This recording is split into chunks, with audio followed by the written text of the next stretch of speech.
ಮರಳಿ ಮತ್ತೊಂದು ಮಾತು ಕೇಳಕ್ಕಾರ ಹಾವಿಗೆ ಎಂತ ಶಬ್ದ ಕೊಡ್ತಾನೆ ಈಗಿನ ಮೋಕ್ಷಿದೇಶ್ವರ ನಾಡಿಗೆ ದೊಡ್ಡದು ನಾಗರ ಪಂಚಮಿ ತಾಯಿ ತಂದೆ ತೀರಿ ಹೋದ್ರು ಹೆಣ್ಣು ಮಕ್ಕಳಿಗೆ ತವರು ಮನಿ ಒಳಗ ಬಂದು ಹಾಲು ಎರಿಯುವಂತ ನಾಗೇಶ್ವರ ಹಾಲು ಎರಿಯುವಂತ ಶಬ್ದ ಯಾರು ಮಾಡಿಕೊಟ್ರು? ಯೋಗಿನಾಥ ಅಮೋಘ ಸಿದ್ದೇಶ್ವರ ಮಾಡಿಕೊಟ್ಟ. ಹೆಂಗದ ನೇಮ? ಒಂದು ಗಂಡನ ಮನಿ ಒಳಗ ಹಾಲು ಎರಿಬೇಕು, ಒಂದು ತವ್ರ ಮನಿ ಒಳಗ ಹಾಲು ಎರಿಬೇಕು.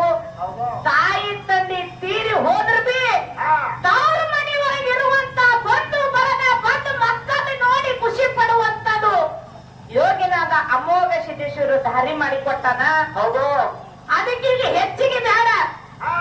ಹೆಂಗ ಪದಪ್ಪ ಅಂತ ಕೇಳಿದ್ರ ಎಡೆ ಯಾಕೆ ನುಡಿ ಒಳಗ ಮುಗಿಸಿ ಬಿಡನು. ಯಾಕಪ್ಪ ಅಂತಂದ್ರ ಮಂದಿ ಯಾರು ಇಲ್ಲ, ಲೈಟು ಕಾಡಾಕತ್ತಾವ. ಆಯ್ತು ಹಂಗು ಹಿಂಗು 5 ಆಗ್ಯದ, ಟೈಮು ಮುಗಿಲಕ್ಕ ಬಂದದ ಕೇಳು. ಹಾನಿಗೆ ಎಂತ ಸೇದ ಕೊಟ್ಟ ನಾಗರ ಪಂಚಮಿ ಹಬ್ಬ